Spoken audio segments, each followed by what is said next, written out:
I drove a bus for 23 years, nights mostly. Same routes, same stops, same handful of streets that look completely different once the sun goes down and the traffic thins out. You get used to it after a while. You pull to the curb, the hiss of the doors, the quick glance at the fare box, and then back out into the road. It's repetitive work, but not in a bad way. There's a kind of comfort in knowing where you're going, even if you don't know who's getting on next. My name's Cliff Hudson. I started in my late 20s, and I stay longer than I ever planned to. At first, it was just a job that paid steady and didn't require me to sit behind a desk. I figured I'd do it for a few years, maybe save up, move on to something else. Never happened. 1 year turned into 5, then 10, then suddenly I was the guy new drivers asked for advice. Most people think driving a bus is boring. It's not. You see more in one night than most people see in a week. Drunk arguments that start over nothing and turn into something you have to pull over for. People get on just to get warm, riding the line back and forth until you recognize them by sight. Couples fighting quietly in the middle seats like they forgot anybody else was even there. Kids trying to sneak on without paying attention, acting like you don't notice. But you notice everything. You have to. There are long stretches where nothing happens to. Just you, the road, and the sound of the engine under your feet. Street lights passing at the same pace, one after another, like a metronome. You learn to watch the mirrors without thinking about it. A quick glance to the left, then the right, then up at the rear view. You don't stare or check, it becomes automatic, like breathing. After a while, you start to recognize your regulars. The guy who always gets on at Maple and sits 3 rows back on the right, never says a word, always pays exact fare. The older woman who thanks you every time she steps off, no matter how late it is. The college kids who pile on in groups on Friday night, loud at first, then quiet by the time you drop them off. You don't know their names, but you know their faces. You know where they get on, where they get off, and what kind of night they're probably having. And then there are the ones you don't recognize. That's normal too. Cities are full of people passing through. You get used to that. You don't ask questions. Somebody gets on, they pay, they take a seat, and you keep moving. That's the job. You're not there to figure people out, you're there to get them where they're going. Still, you develop a sense for things. Not instincts like some kind of hero, just experience. You can tell when someone's about to cause trouble before they even open their mouth. You can tell when a situation is about to turn, when a quiet bus is about to get real loud. It's small things. The way someone stands in the aisle instead of sitting. The way they look around like they're checking who's watching them. The way other passengers react. Subtle shifts. People moving seats without saying why. Most of the time it's nothing. Someone's had too much to drink, or they're tired, or they're just having a bad night. You deal with it, or it passes, and by the next stop it's over. That's 99% of the job right there. But not all of it. Every once in a while, something happens that doesn't fit into any of that. Not drunk or tired, not angry, just something else. And the thing about it is, there's never an announcement. Nothing tells you ahead of time that this is going to be one of those nights. Starts the same as any other shift. Same route and stops, same routine. Doors open, somebody gets on, and for a few seconds, everything looks completely normal. And then you check the mirror and something doesn't line up. I didn't go looking for anything like that. I wasn't the kind of guy chasing stories or trying to make sense of things that don't make sense. I showed up, did my route, and went home. That's it. But when you spend that many years driving through the same streets, seeing thousands of faces come and go, you start to notice the ones that don't belong. There are a few nights I still think about. Not every day, most of them faded like everything else does. But a handful didn't. They stayed clear like they happened last week instead of years ago. I can still remember where I was, what time it was, what the air felt like coming through the open window. I don't tell these stories much. There's no point. People hear things like this, and they start looking for explanations, or they assume you're exaggerating. Maybe that's fair. If I heard them from somebody else, I don't know what I'd think either. But I know what I saw. And after 23 years on that bus, I learned something simple. Most passengers get on, ride for a while, and then they get off. And then there are others. Story 1. The man in the back. Now this one happened maybe 10 years in, late enough that I knew the route like muscle memory, but not so late that I'd started thinking about retirement yet. It was one of those quiet nights where the city feels like it's already asleep, even though it isn't. No traffic or noise, just the hum of the engine and the occasional set of headlights passing the other way. I was running the North Line, the one that cuts through the older part of town, before looping back toward downtown. That stretch always gets thinner the later it gets. By the time I hit the middle section, I usually had maybe 3 or 4 people left on the bus, sometimes less. That night I had 2. A guy up front, a couple seats behind me, and a woman halfway down the aisle on the right side. Both quiet, both minding their own business. The kind of passengers you forget about 5 minutes after they get off. I pulled up to a stop near an empty strip of road. Not much around except a closed convenience store and a flickering street light that made the whole corner look like it was lagging a second behind itself. I remember thinking I might not even have a pickup there. And then I saw him. He was already standing at the curb when I opened the doors. Hoodie pulled up, hands in his pockets, head angled down just enough that I couldn't see his face clearly. He didn't wave or signal, just stood there, waiting like he knew I was going to stop. He stepped on without saying anything. Dropped exact fare into the box. Not coins tossed in quick, not fumbling. Placed them in one by one, like he was counting carefully. And then he turned and walked straight down the aisle. Didn't look left or right or hesitate. Went all the way to the back and took the last seat. Well, I closed the doors and pulled back into the road. At first there was nothing strange about it. People ride quiet all the time, especially that late. Some don't want to talk, some don't want to be seen. You learn not to push it. But after a minute or two, I heard something. Breathing. It wasn't loud at first, just enough that it cut through the engine noise when the bus slowed down. I checked the mirror without thinking about it. He was leaning forward in his seat, elbows on his knees, head down, shoulders rising and falling a little too hard. I looked back and kept driving. Another minute passed, and then the woman halfway down the bus shifted. I saw her glance back once, quick, like she wasn't trying to be obvious about it. Then she stood up, walked forward, and sat closer to the front. She didn't say anything to me. People don't most of the time, they just move. And that's when I checked the mirror again. The guy in the back had slid off the seat.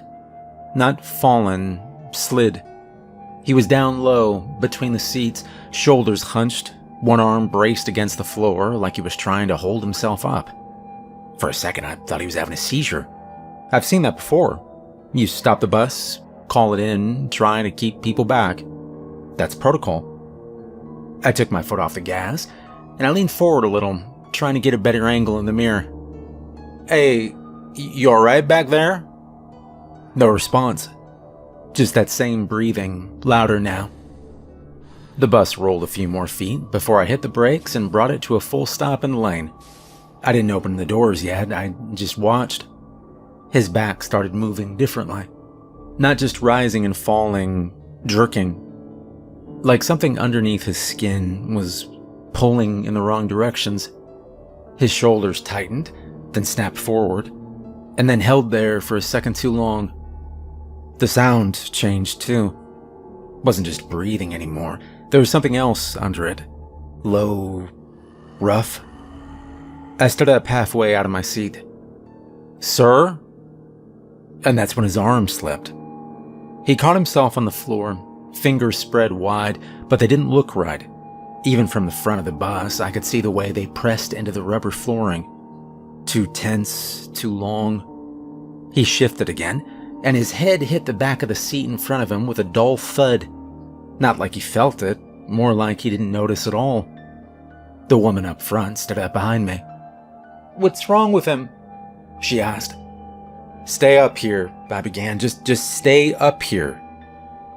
I stepped into the aisle a few paces. Not too far.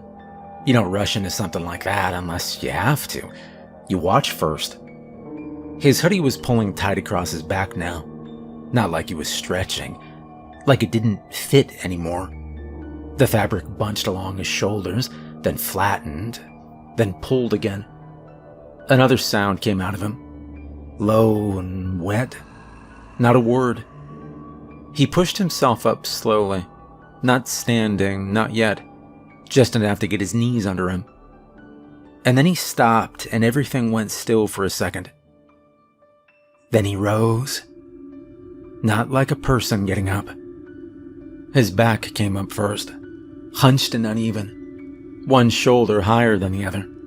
His head stayed down, chin tucked toward his chest like it was too heavy to lift. He stood in the aisle, and he was bigger than he had been when he got on. Not by a little. Enough that the top of his hoodie brushed the overhead bar. The bus felt smaller all of a sudden. I didn't move or speak. I just watched him through the gap between the seats. He turned slightly, like he was orienting himself. His arms hung at his sides, but they didn't hang right. There was tension in them, like they were ready to move before he told them to. The woman behind me made a small sound, almost a whisper, and he reacted to it. His head snapped halfway toward the front of the bus. Fast. I took a step back toward my seat. "Stay behind me," I said. The next stop was maybe 30 yards ahead. I could see the sign through the windshield. And I didn't think about it, I just eased the bus forward. He didn't rush, didn't charge. He just stood there in the aisle, slightly turned, like he was deciding something. The breathing came back, louder now. I reached the stop and I hit the brake. The bus hissed as it settled. And for a second, nothing happened. Then I hit the rear door release, and the back doors folded open. And he moved fast. Not running exactly. More like he covered the distance in one motion, cutting through the aisle without touching anything. He hit the back steps and was out of the door before I could even turn fully to track him. I closed the doors immediately. Then I sat there for a second, hand still on the wheel. Nobody spoke. The woman behind me didn't move. I pulled back onto the road and kept going.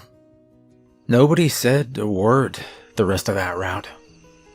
When I checked the mirror again, the back of the bus was empty. No sign he'd ever been there.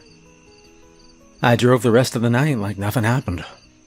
That's what you do. You keep the route, you make the stops, and you don't think about it too much.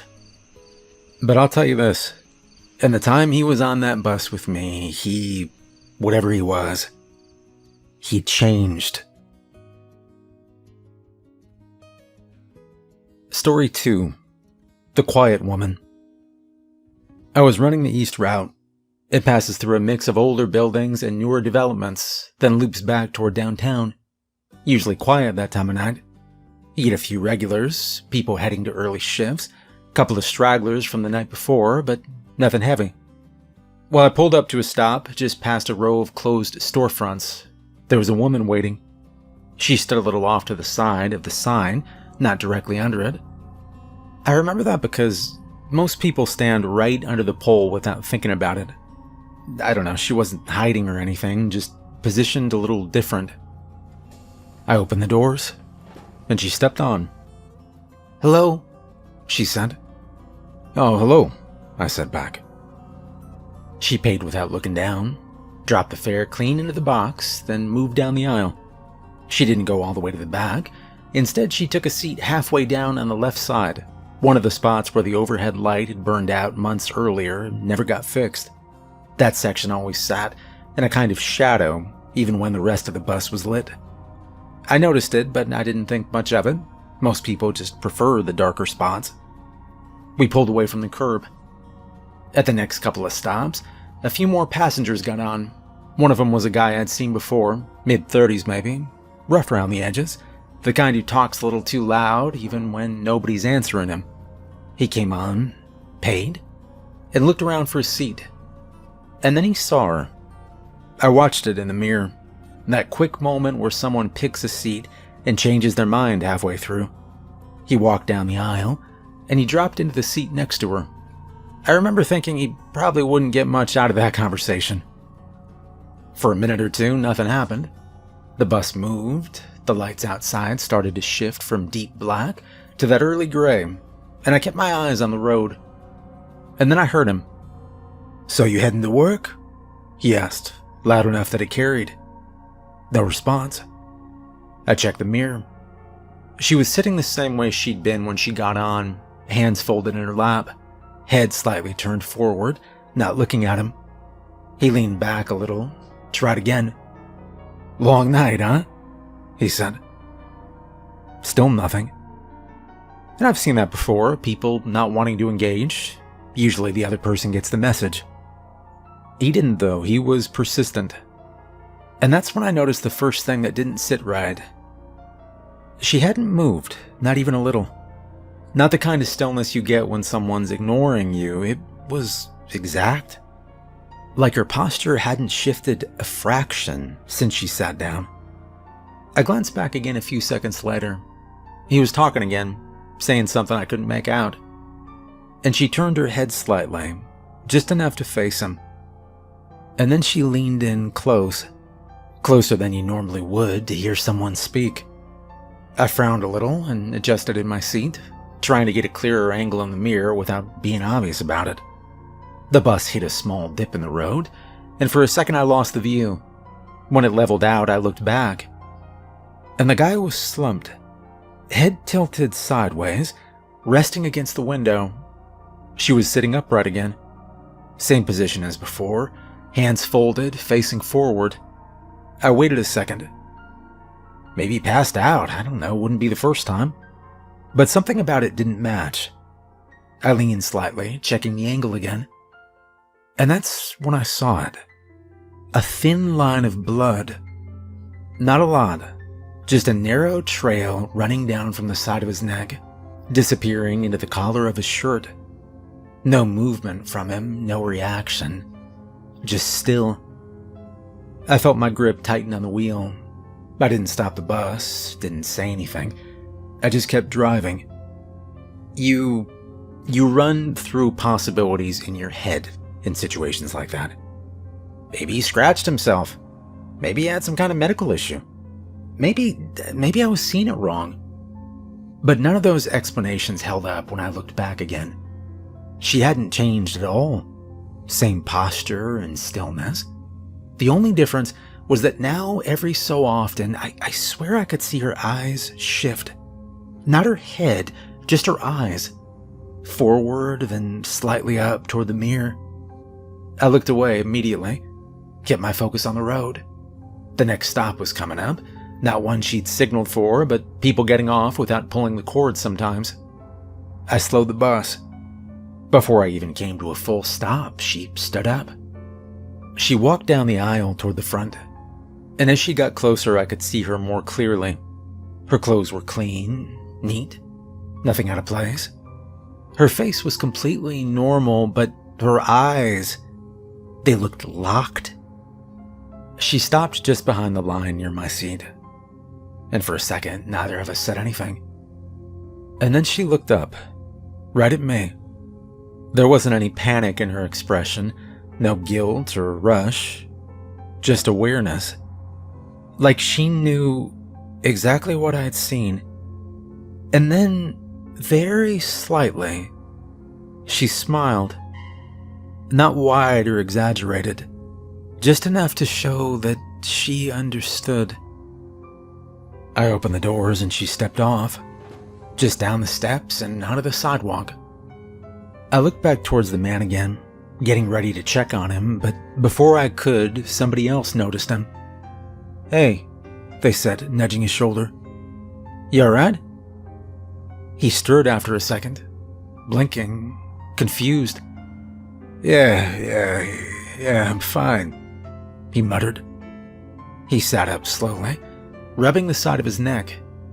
Man, I must have dozed off. He didn't say anything else the rest of the ride. He just kept looking towards the empty seat next to him. Story 3. The Sick Man. Now this one didn't start the way the others did. Most strange things on a bus begin quietly. Somebody gets on, sits down, keeps to themselves, and you notice something off a few minutes later. This one felt different before the doors even opened. It was raining that night. Not heavy, but steady enough that the road stayed slick and the windshield needed constant attention. The kind of rain that makes everything look a little dimmer than it should, even under streetlights. I was running behind schedule by a couple minutes. Nothing serious, just enough that I was paying a little closer attention than usual. That stretch of road didn't have a stop for another block or two. Still, I saw him. He was standing off to the side of the street, not under any kind of shelter, just out in the rain. One arm raised, trying to flag me down. People do that sometimes, especially when they miss a stop, or don't feel like walking to the next one. You're not supposed to pick them up off route, but after enough years, you learn when to bend that rule. I slowed the bus. Not all the way at first, just enough to get a better look. He didn't move toward the curb, didn't step closer like most people do when they see you slowing down. He just stood there, arms still up, like it was already where he needed to be. I pulled over and opened the doors. He climbed on slowly. Not drunk, not unsteady in that way, just slow, like each step took more effort than it should. "Evening," I said. He didn't say anything. He dug into his pocket, pulled out a handful of coins, and dropped them into the fare box one at a time. Some of them missed the slot and hit the plastic before sliding in. His hand shook while he did it, not violently, but enough that I noticed. Up close, he did not look right. Not in a dramatic way. No obvious injury or blood, nothing like that. Just pale. Skin looked tight across his face, like it didn't quite fit. His eyes didn't focus on anything for long. They moved past me, past the interior of the bus, like he was trying to find something and couldn't quite lock onto it. "You okay?" I asked. He nodded, didn't look at me. Then he turned and walked down the aisle. He didn't sit. That was the first thing I noticed.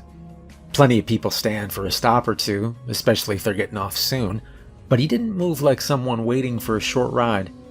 He stopped about halfway down the bus, one hand resting on the back of a seat, head angled down slightly. I closed the doors and pulled back into traffic.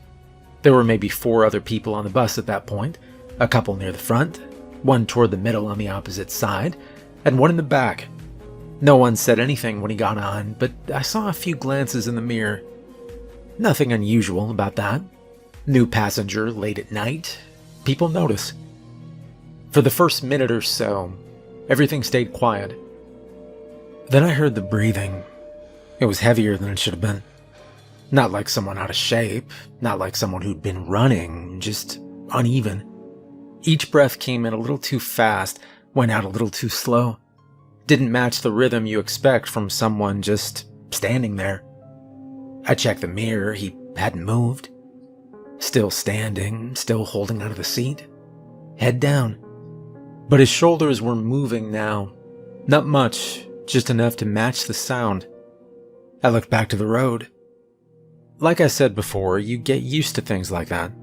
People get sick on buses, it happens. Sometimes they ride a stop or two and then get off.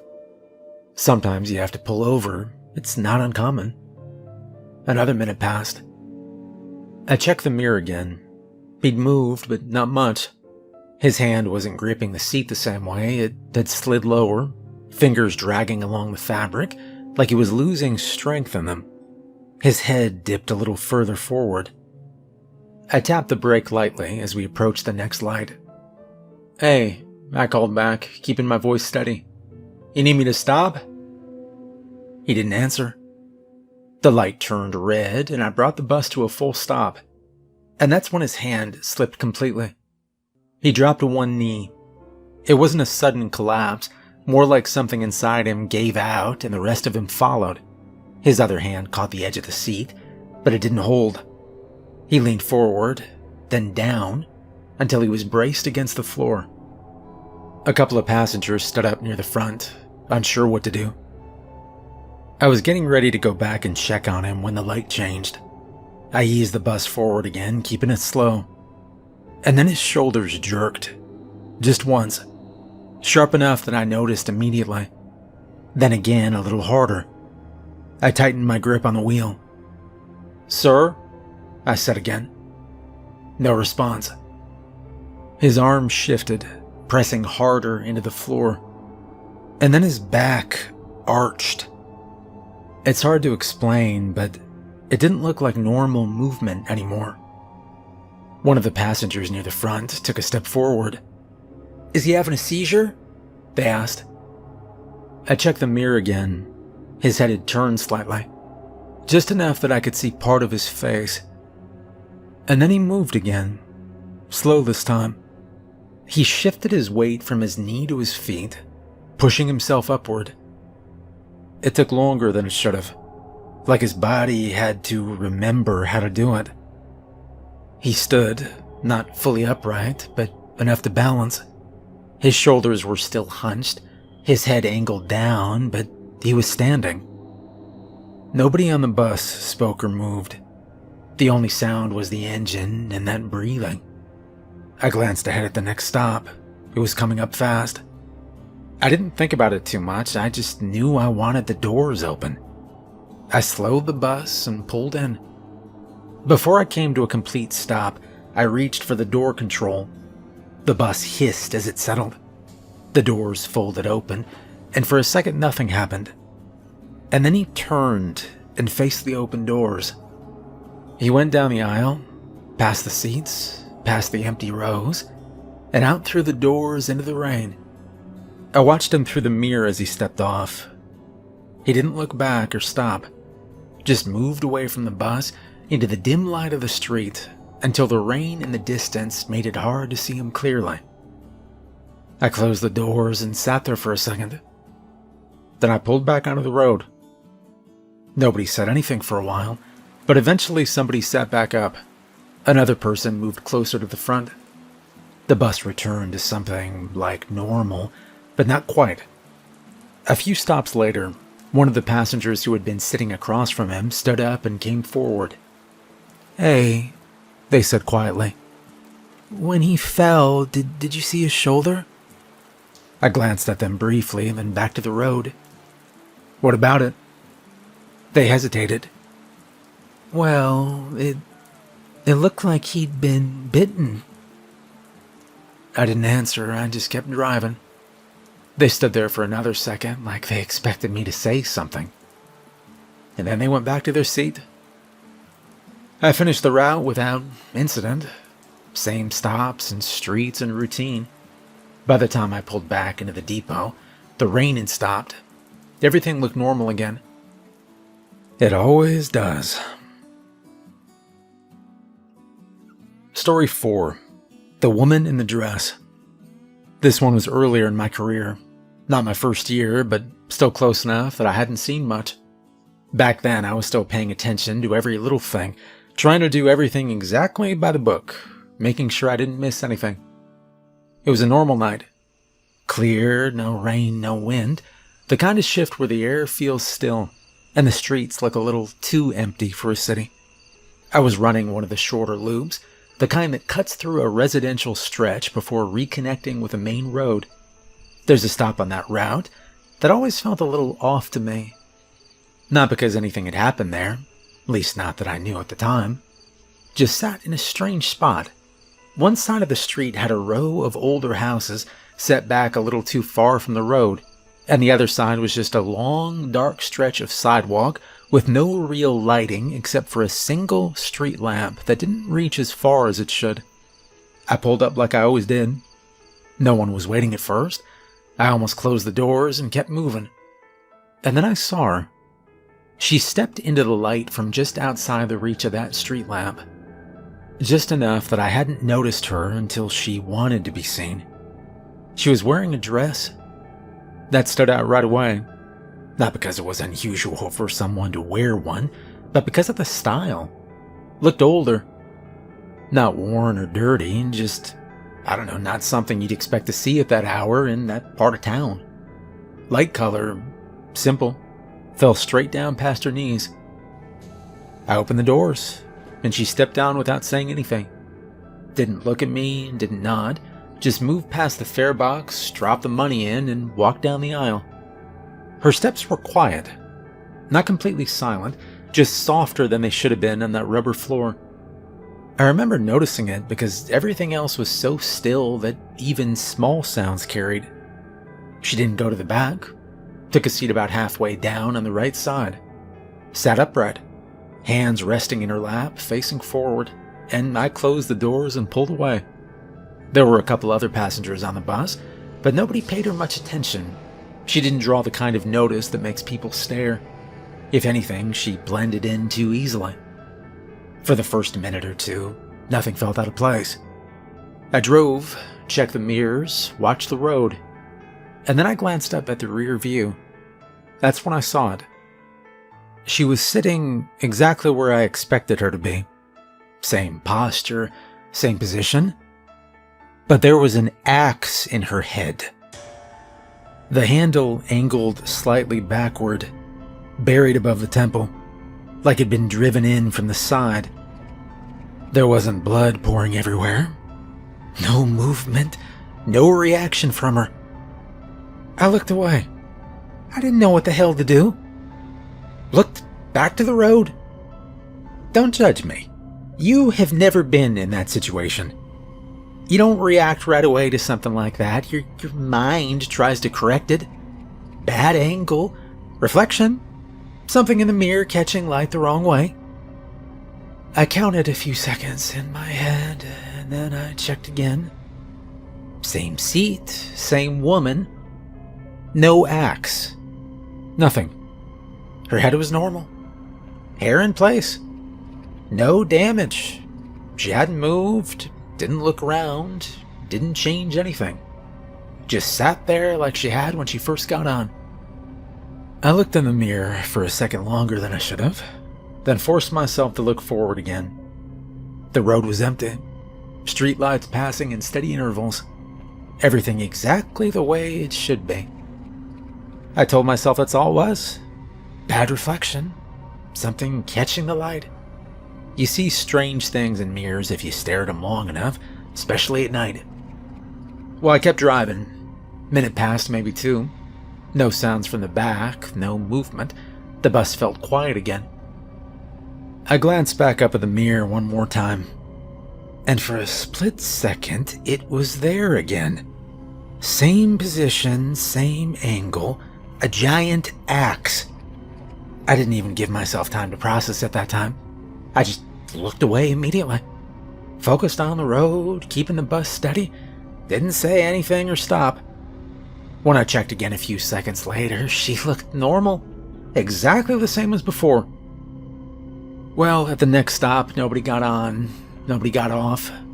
I pulled away. Another block, another turn. And then after a few minutes, something else caught my attention. The seat. The one she'd been sitting in. It was empty. I frowned slightly and adjusted my angle, just to make sure I wasn't missing something. But nothing. I scanned the rest of the bus, the front, middle, back. There was nobody standing or walking. No sound of the doors opening. No stop I'd made where someone got off.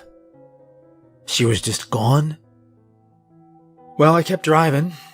Didn't call it in or pull over. You learn pretty quickly that not everything you see needs to be turned into a report.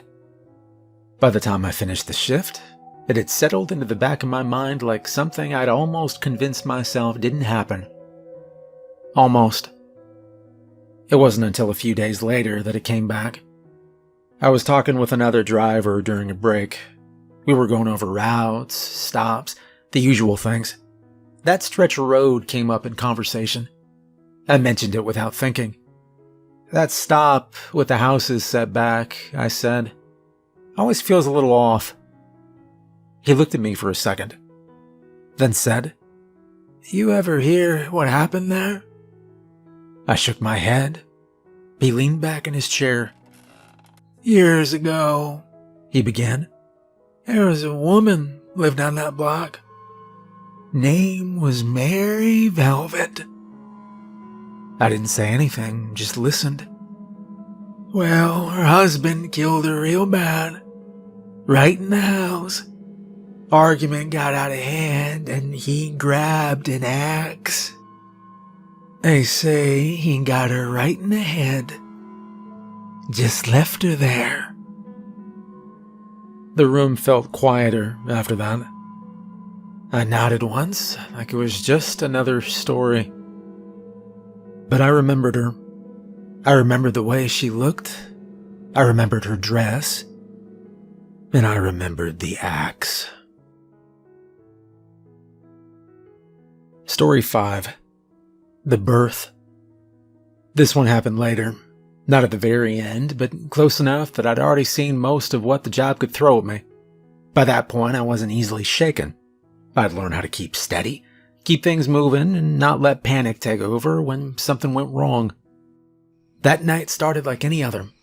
Late shift, quiet route, hardly any traffic. I had maybe 2 passengers on board, both sitting near the front. The rest of the bus was empty. Streets were clear, lights spaced out just enough that everything felt dim but not completely dark. I remember thinking it was going to be an easy run. And then I saw him. He was standing near the edge of the road, waving both arms. Not the casual kind of signal you get from someone trying to catch a ride. This was different. I slowed the bus right away.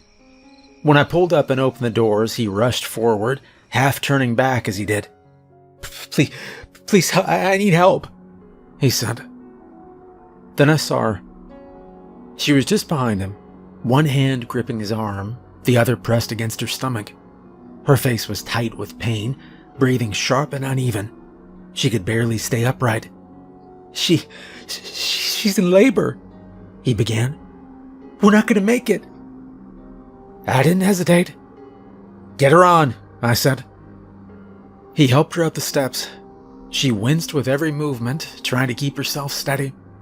Once they were inside, he guided her to a seat near the middle, easing her down as gently as he could. I closed the doors and pulled back onto the road. St. John's Hospital, it's about 10 minutes.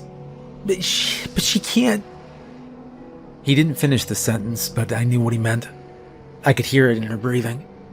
This wasn't something that was going to wait. He knelt beside her, trying to keep her calm. "It's okay. We're almost there." She shook her head, gripping the seat. I checked the mirror. There wasn't anything I could do except keep the bus steady and moving. And then a voice came from the back. "I'm a doctor." I looked up in the mirror. There was a man I hadn't seen before. He was near the back, a few rows in from where the last passengers usually sit. Older, maybe 70s or early 80s. Gray hair under a flat cap, and an old coat.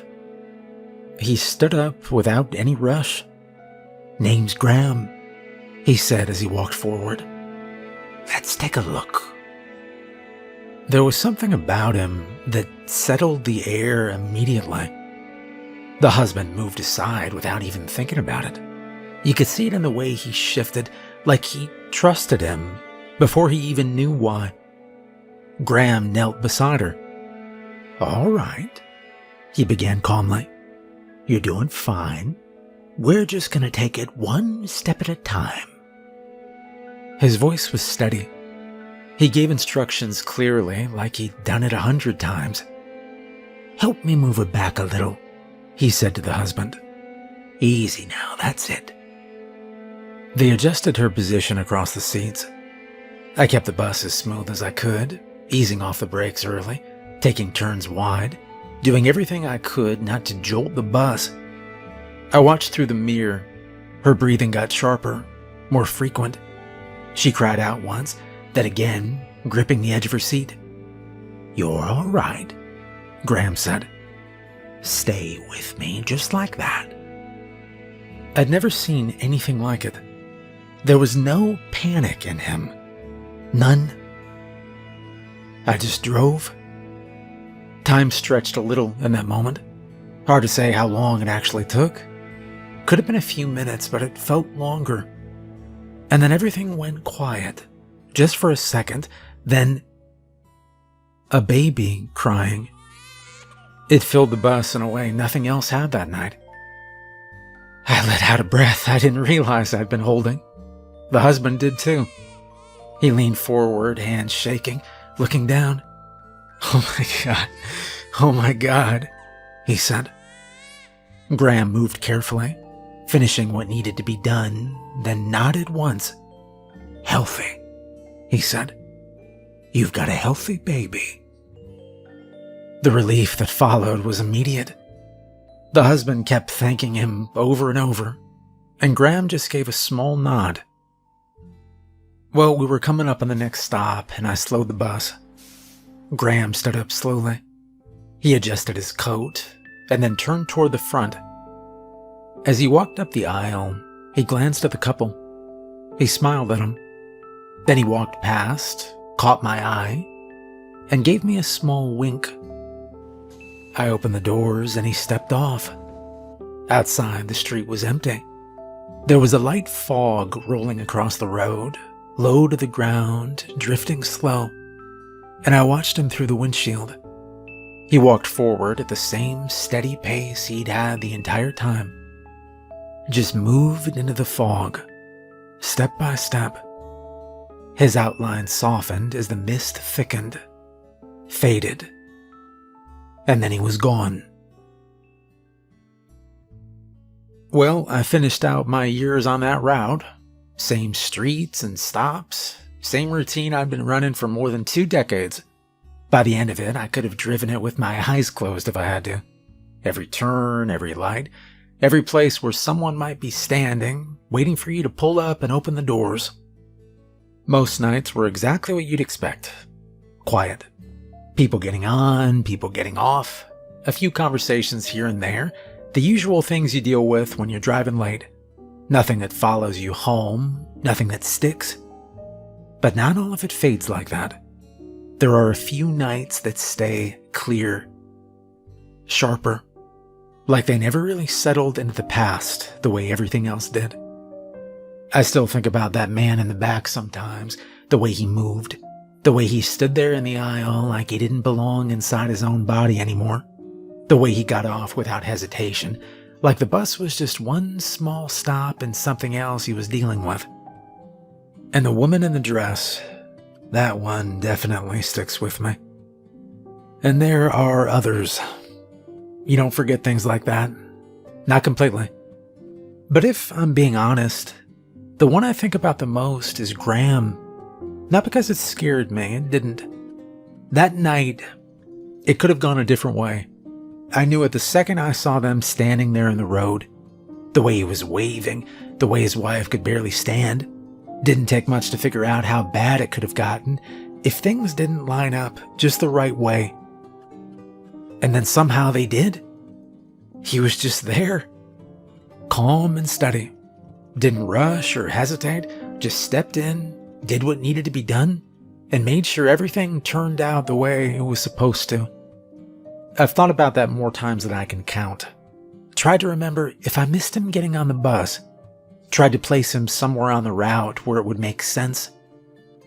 I never saw him again. Never heard anything about him either. But I remember that moment.